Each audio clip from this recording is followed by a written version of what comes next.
이렇게 인류가 정말 문명이 발달해도 그 14세기 유럽에 그 흑사병이 돌아서 인구의 3분의 1이 죽었을 때 그 공포처럼 14세기에 비교하면 오늘날은 그 문명과 의학과의 발전은 정말 비교도 안 되죠. 그만큼 발전한 건데도 여전히 우리는 그 공포에 이렇게 떨고 있는 그런 우리 자신을 이렇게 발견하게 됩니다. 아까 조 집사님이 기도해 주실 때 이럴 때 이제 그리스도인들이 해야 되는 그런 것들에 대해서 얘기해 주셨는데 그 기도 소리를 들으면서 루터 생각이 났어요. 그러니까 14세기 말에 그 흑사병이 돌아갔고 여러분 3분의 1이 죽었다고 생각해 보세요. 그 어마어마한 거거든요. 그러니까 계속 시체들을 불태우고 막 그 마을이 3분의 1이라는 거는 상상할 수가 없는 그런 아주 재앙이었죠. 그리고 한 100년 뒤에 또 이제 독일 땅에 그 영국의 열병이라는 그 전염병이 돌았었어요.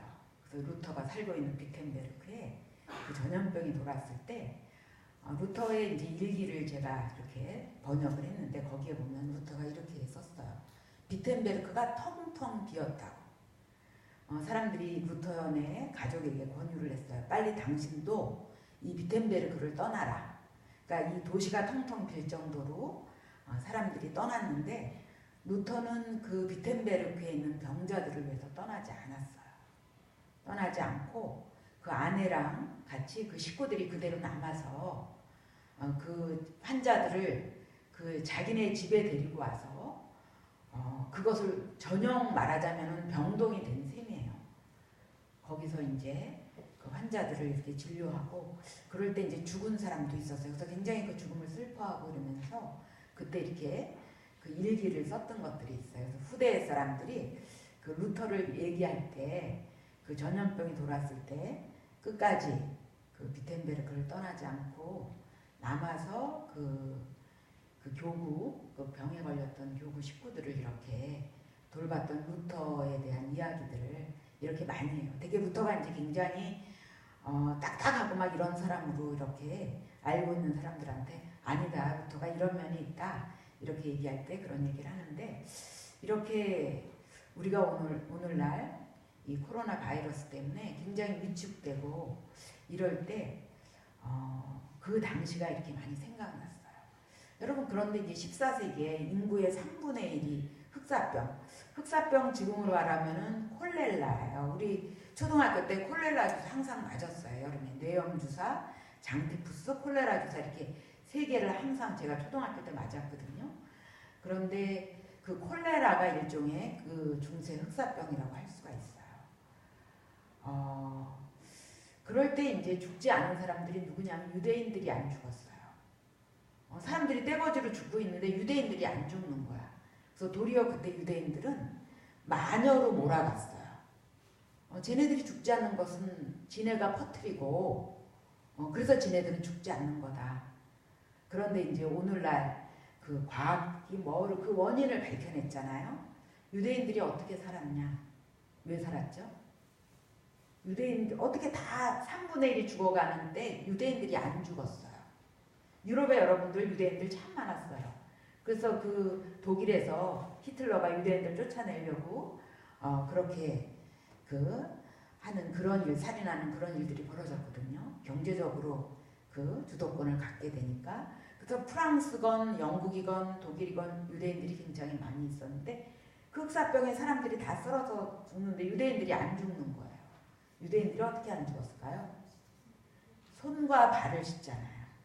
외출을 하면은 와서 그게 오늘 그 현대 과학이 밝혀낸 거였어요. 어떻게 유대인들은 안 죽었지? 계속 그랬다는 거죠.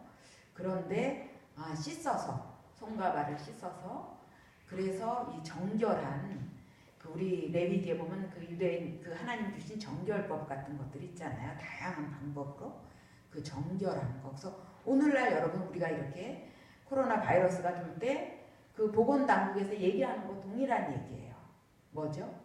손 씻으라고. 그리고 손을 30초 이상 이런 방식 저런 방식으로 씻으라는. 그래서 아까 제가 초등학교 애한테 그 얘기를 했더니 다 알고 있어요? 이렇게 아주 딱 잘라서 얘기했어요. 이제 길어질 거니까.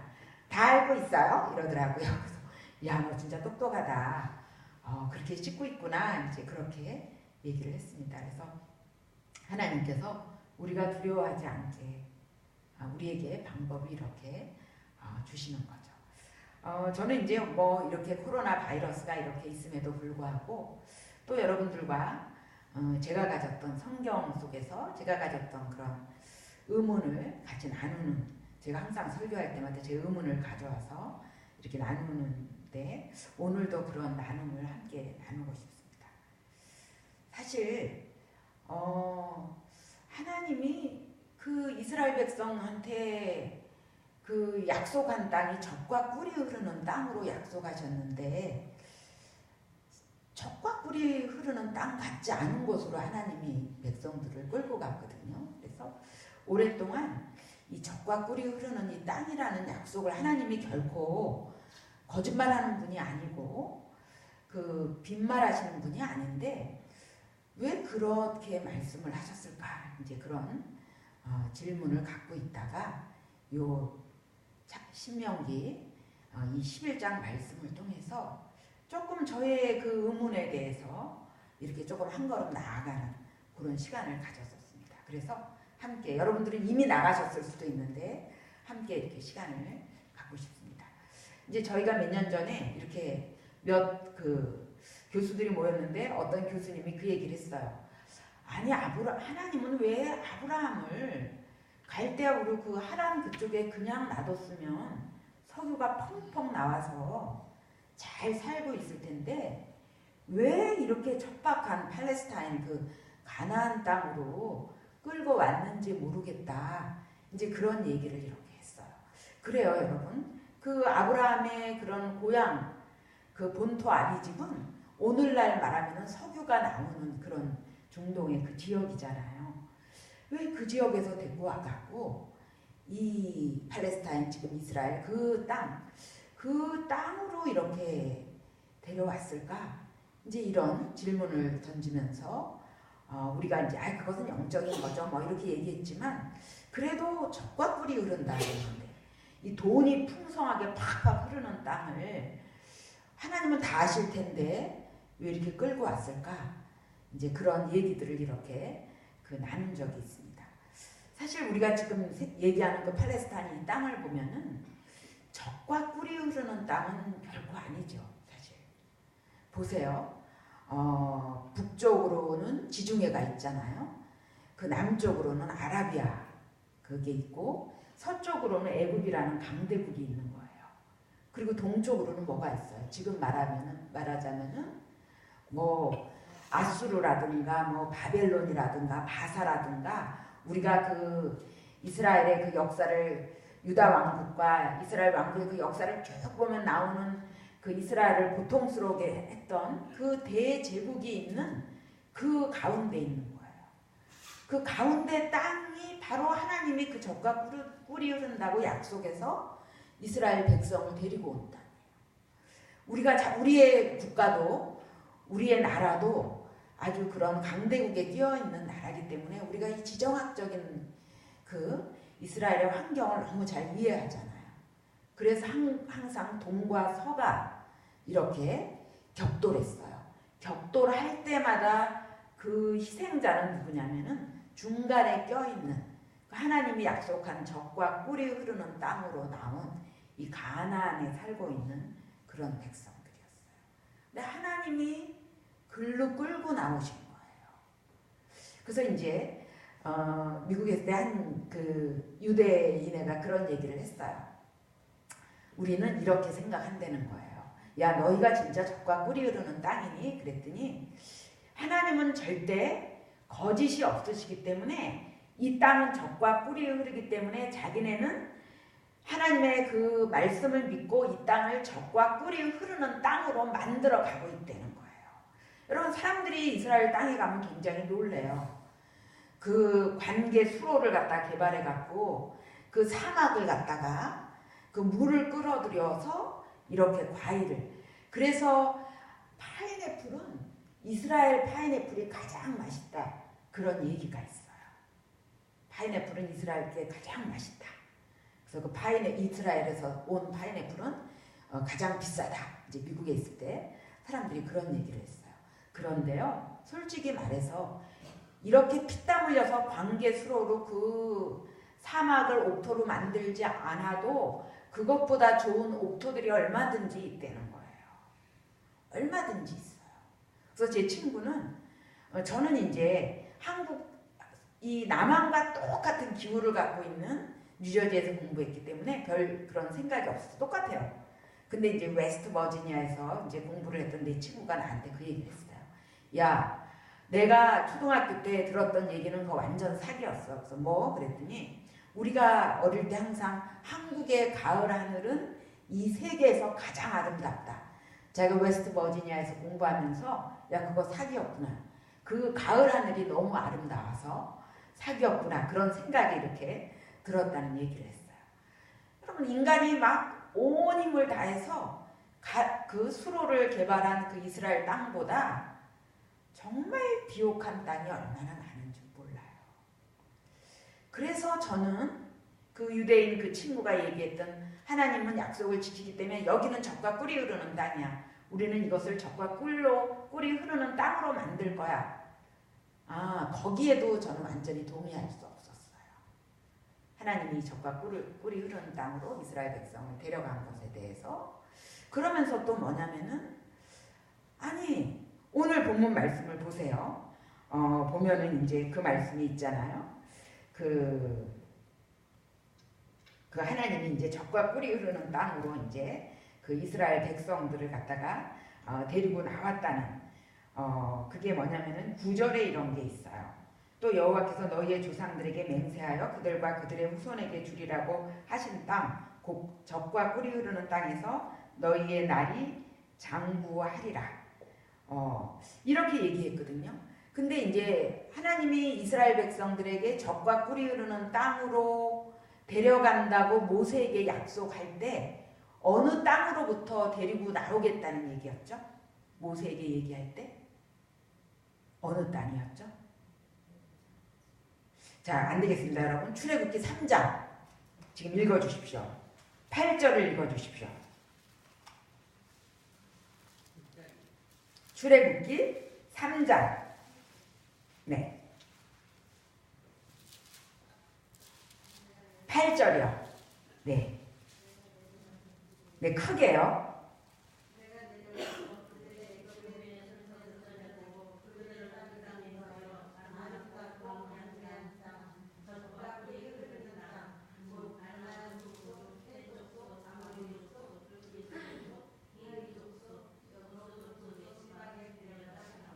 네, 그렇죠. 지금 어느 땅에서 끌고 나와갖고 애굽 땅에서.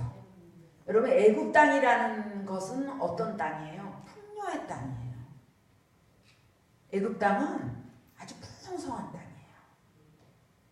그렇죠? 인류의 4대 문명 중에 하나가 어디죠? 애굽 땅이에요. 그 애굽 땅, 그 풍요로운 땅에서 젖과 꿀이 흐르는 땅으로 데려가신다는 거예요. 그렇다면 우리가 생각할 때는 뭐죠? 이 풍요로운 애굽 땅보다 훨씬 더 풍요로운 곳으로 데려가신다고 우리가 생각할 수 있는 거예요. 그렇죠. 아브라함을 불렀던 갈대아 우르그 하란, 그 지역 또한 어떤 땅이죠? 풍요한 땅이죠. 그 땅이 뭐예요? 오늘날 그 고대 4대 문명 중에 하나인 메소포타미아 문명. 여러분, 이 이집트 이 문명, 메소포타미아 문명, 이것들이 다 왜 문명이 그렇게 발달한 거죠? 강이 있기 때문에, 물이 있기 때문에. 그래서 애굽 땅은 풍요의 상징인데 이 애굽 땅으로부터 젖과 꿀이 흐르는 땅으로 데려간다고 하니까 그렇게 따지면 우리는 어떤 생각을 하게 되죠? 더 풍요로운 곳. 야, 애굽 땅보다 더 풍요로운 곳은 어떤 곳일까? 여러분, 이 말이 계속 반복돼요. 신명기 11장에서도 반복돼요. 반복되거든요. 그래서 저는 항상 젖과 꿀이 흐른다는 거, 이 땅으로 하나님이 불러갔고, 그리고 하나님은 그 약속을 지키시는 분인데, 그렇다면 이것은 무엇일까? 그러면 애굽보다 저 메소포타미아 문명의 근원지인 그 바벨론의 그런 땅보다 더 풍성한 곳으로 데려가야 되지 않느냐. 여러분, 젖과 꿀이 흐르는 땅, 젖과 꿀이 흐른다는 것은 뭐예요? 먹을 게 풍성하다는 거죠. 그죠? 풍성함을 상징하는 거예요. 오늘날 우리가 풍성함을 상징할 때 젖과 꿀이라는 표현을 쓰지 않지만 이 당시에는 크게 사용하는, 아주 가장 극치의, 풍성의 극치를 사용하는 그런 표현이죠. 그래서 계속 무엇일까? 아니, 이렇게 풍성한 곳으로 데려간다고 하셔놓고 가장 척박하고 가장 힘든 곳으로, 그래갖고 동과 서가 부딪힐 때마다 콩가루가 되게 만드는 그런 곳으로 하나님이 끌고 가셔놓고 그 땅이 젖과 꿀이 흐른다는 것이 무엇일까? 그게 굉장히 의문이었어요. 그리고 이것은 저희 신앙의 면에 있어서도 굉장히 질문되는 거였죠. 하나님이 우리 믿는 자들을 그런 풍성함에 거하게 하시는 건데, 보면은 세상이 더 풍성한 것 같거든요. 세상 사람들이 내가 갖고 있는 풍성함과 비교도 안 되는 풍성함에 있는 것 같은 거예요. 그렇다면 이것이 뭘까? 그러다가 이제 성경을 사실은 우리가 이 모세오경은 참 자주 읽잖아요. 왜냐하면 매해가 될 때마다 성경 일독을 하기로 결심을 하고 어디까지는 그래도 읽어 나가냐면 오경까지는 읽어요. 막 속도 있게 나가요. 이제 오경까지 읽은 다음에 잠깐 멈칫하죠. 그러면서 그 다음에 다시 결심하고 또 다시 창세기로 다시 돌아가요. 그죠, 여러분? 우리가 신약도 가장 많이 읽은 복음서가 뭐죠? 마태복음이에요. 마태복음 읽고 그래도 요한복음까지 읽었다가 한참 휴직기를 지냈다가 아니야, 다시 신약을 일독해야 돼. 다시 마태복음부터 또 시작해. 항상 그렇거든요. 그래서 이 신명기도 많이 읽은 성경 중에 하나인데 어느 날 젖과 꿀이 흐른다는 것이 이거구나. 그런 것이 생각됐어요. 한번 우리 11장 말씀을 갖다가 한번 보겠습니다. 그런데 여기서 이제 뭐를 비교하냐면은 젖과 꿀이 흐르는 땅이 애굽 땅과 같지 않다는 거예요. 그래서 그 애굽 땅은 그러면 굉장히 나쁜 땅이냐? 아니에요. 여러분 11장 10절을 한번 읽어봐 주십시오.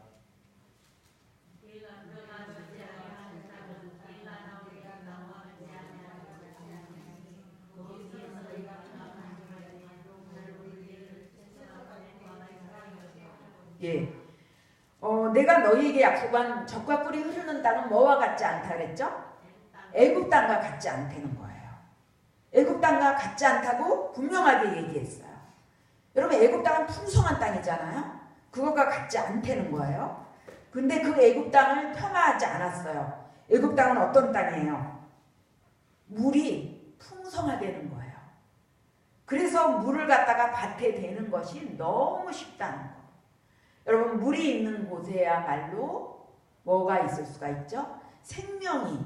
그래서 여러분, 우리가 나는 자연인이다. 저희 아버지가 기독교 방송국 다음으로 기독교 방송국보다 더 많이 보는 그게 나는 자연인이다. 근데 거기 보면 나는 자연인이다들이 아주 그 깊은 산골에 가서 살아도 이 사람들이 절대 놓치지 않는 게 뭐죠? 물이에요. 물 없는 곳에 안 살아요. 저 위에서 끌어서 내려오는 것일지라도 물이 있는 곳에 사는 거예요. 지금 내가 너희들에게 약속한 땅은 애굽의 땅과 같지 않다. 그러면서 뭐라 그래요? 그 애굽 땅은 채소밭에 물 대는 게 너무 쉽다는 거예요. 그러니까 물이 풍성한 거, 좋은 땅이라는 거죠. 거기에 척박한 땅이다 이렇게 말하지 않아요. 좋은 땅이라고 얘기했어요. 그러면서 내가 너희들한테 애굽 땅과 같지 않다는 애굽 땅을 설명하고, 그래서 내가 너희들에게 주는 땅은 이렇다. 그러면서 11절을 갖다가 얘기하고 있어요. 하나님이 우리에게 주시는 땅이 어떤 땅인지 그럼 한 목소리로 다 같이 크게 읽어봅시다. 네. 너희가 건너가서 차지할 땅은 산과 골짜기가 있어서 하늘에서 내리는 비를 흡수하는 땅이요. 12절까지 내 하나님 여호와께서 돌봐주시는 땅이라. 연초부터 연말까지 내 하나님 여호와의 눈이 항상 그 위에 있느니라. 이집트의 땅은 우리가 물을 끌어오면은 밭을 일굴 수 있는 땅이었어요. 그렇잖아요, 여러분. 10절 분명히 얘기하잖아요. 다르다 그랬어요. 어떻게 다르다는 거예요? 하나님이 주신다는 거예요. 그래서 보면은 이렇게 표시하고 있어요. 산과 골짜기가 있어서. 그러니까 아까 강가에 있는 그 이집트의 그 평원이 아니라는 거예요. 그죠? 산과 골짜기라는 거예요. 척박한 땅이죠. 산과 골짜기. 우리나라는 옛날 하면 화전민들이 살아간 거잖아요. 산과 골짜기라는 척박한 땅이에요. 제가 흔히 상상했던 이집트보다 더 풍성한 땅이 전개될 거라고 생각했었거든요. 그게 아니더라고요. 산과 골짜기에 둘러싸여있는 물을 끌어올 수도 없잖아요. 그런 땅이에요. 그래서 하나님이 비를 내려주셔야만 되는 거예요. 하나님이. 그죠? 하늘에서 비가 내려서 그 비를 흡수해야지만 되는 그 땅이에요. 그 땅. 그리고 뭐냐면은 하나님께서 연초부터 연말까지, 그러니까 뭐예요? 1년 내내 돌봐주셔야 되는 땅이에요. 애굽의 땅은 우리가 물을 끌어올 수 있었어요. 하나님이 약속한 땅은 우리가 하나님을 의지해야 되는 땅이에요. 하나님을 의지하고 살아가야 되는 그 땅인 거예요. 그래서 젖과 꿀이 흐르는 땅은 제가 생각했던 저 아브라함이 살았던 본토 고향의 그 풍성함, 그 비옥함보다 더 비옥한, 이집트 땅보다 더 비옥한 그것이 아니고 산과 골짜기, 물을 끌어올 수도 없는 곳인데 하나님이 주시는 비로 그 땅이 적셔지고 땅이 비를 품고 있고 그러면서 만물이 소생해야 되는 그러한 곳이 젖과 꿀이 흐르는 그 땅이었구나. 그림이 이렇게 달라지게 되었어요. 그래서 우리 그 14절을 한번 볼까요? 다 같이 한번 읽어봅시다. 여호와께서 너희의 땅에 이른 비, 늦은 비를 적당한 때에 내리시니 너희가 곡식과 포도주와 기름을 얻을 것이요. 그렇죠, 여러분. 비가 한꺼번에 홍수가 나도 어떻게 돼요? 다 쓸어가요. 다 쓸어가요. 그러니까 참 이 말이 은혜가 되죠. 이른 비, 이를 때 와야 되는 비, 좀 더 나중에 와야 되는 비, 적절하게 필요하다는 거죠. 이것을 적당한 때에 내려주신다는 거죠. 그래서 곡식과 포도주와 기름을 얻을 것이요.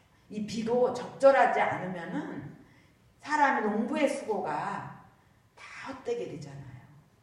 그래서 우리가 뭐 태풍이 지나간다 그러면 우리가 기도하잖아요. 우리는 비록 농부가 아니더라도 하나님 이 농부들의 이 1년의 수고가 눈물로 변하지 않게 해달라고 우리가 기도하잖아요. 그래요. 그래서 그렇구나. 젖과 꿀이 흐르는 땅은 그 땅이 물이 넘치고 풍성한 그런 땅이 아니고 내가 하나님을 의지하면서 서 있는 곳, 그곳이 젖과 꿀이 흐르는 땅이구나. 그것을 이제 우리가 알게 됐어요. 그래서 여러분 17절을 보세요. 우리의 생각을 다시 한번 확인할 수 있죠. 다 같이 읽어봅시다. 여호와께서 너희에게 진노하사 하늘을 닫아 비를 내리지 아니하여 땅이 소산을 내지 않게 하심으로 너희가 여호와께서 주신 아름 땅에서 속히 멸망할까 하노라. 그렇죠. 우리가 이스라엘 백성이 하나님이 약속한 가나안 땅에 왔어요.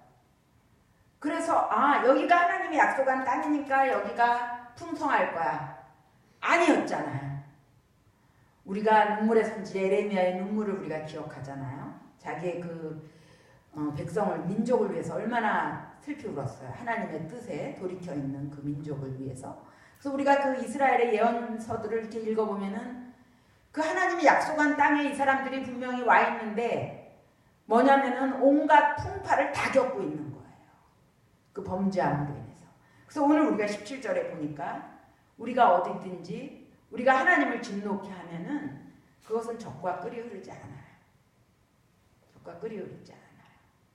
그래서 우리가 있는 곳이 적과 꿀이 흐른다는 것은 하나님께서 우리에게 하나님의 백성으로 부르신 곳에서 우리가 그 참된 백성으로 살아갈 때 우리가 적과 꿀이 흐르는 그 축복을 우리가 얻는 거구나. 그것을 이제 이 신명기 말씀을 통해서 이렇게 다시 제가 알게 됐어요. 그래서 우리가 기대하는 것은 뭐예요?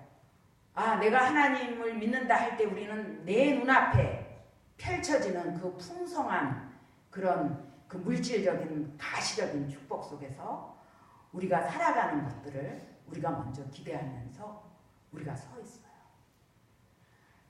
우리가 기대할 분은 뭐죠? 하나님께서는 하나님의 말씀 안에 순종하는 우리들에게 그 적과 꿀이 흐르는 땅에 거하게 하시는 그분이시라는 거죠. 그분, 적과 꿀이 흐른다는 것은 무엇이냐?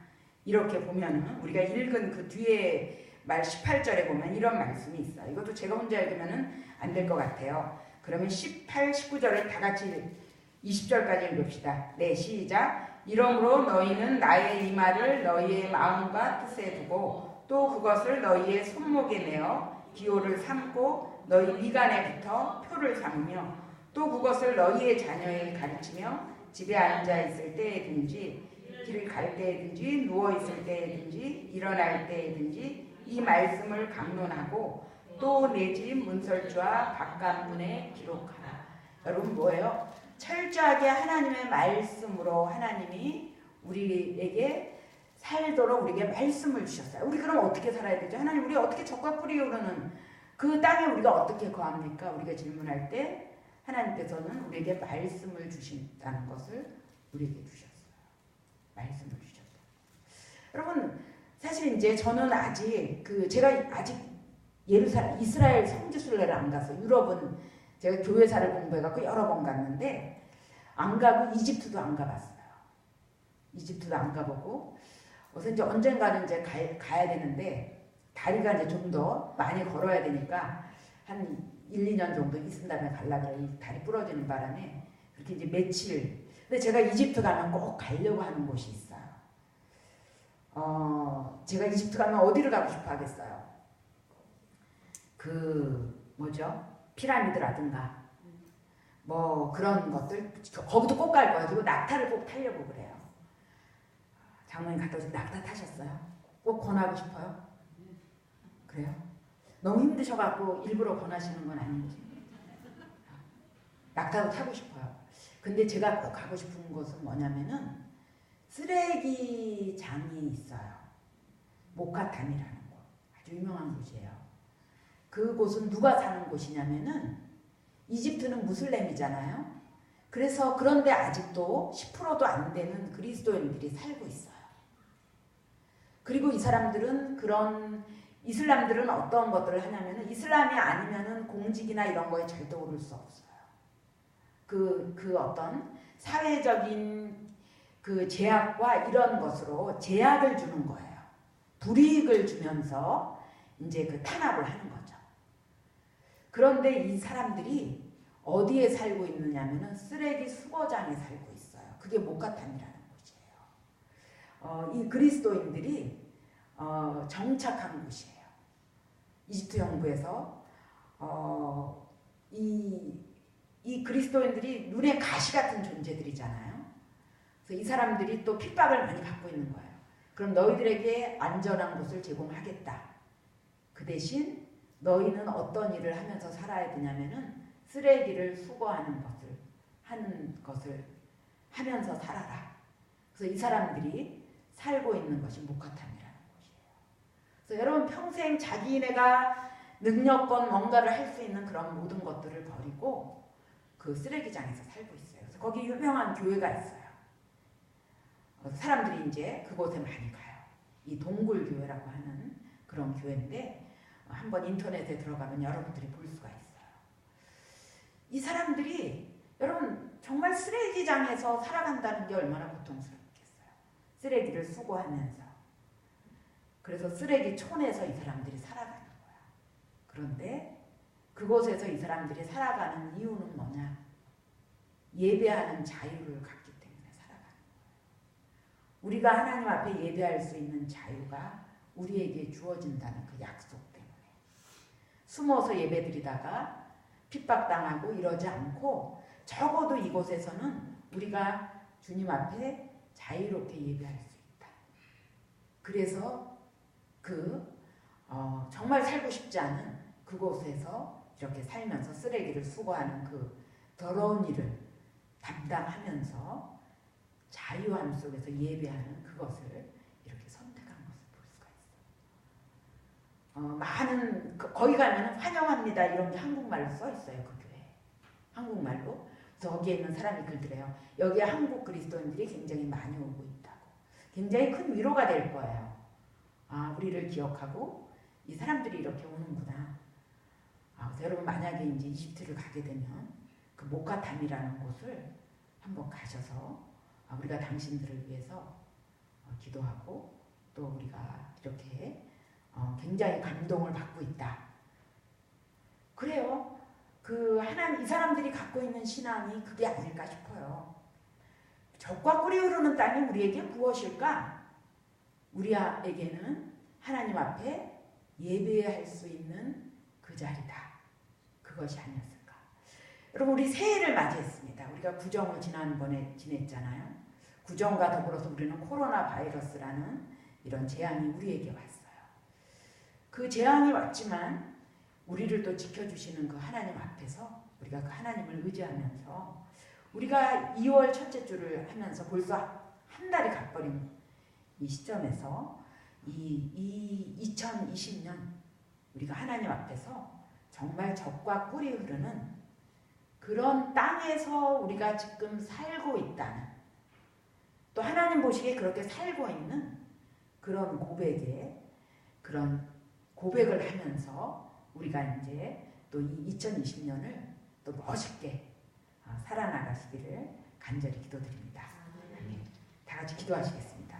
하나님, 중국 땅에 코로나 바이러스가 이렇게 발병을 하고 그 공포가 이웃인 우리나라와 일본 그리고 많은 이 전 세계적으로 확산되고 있습니다.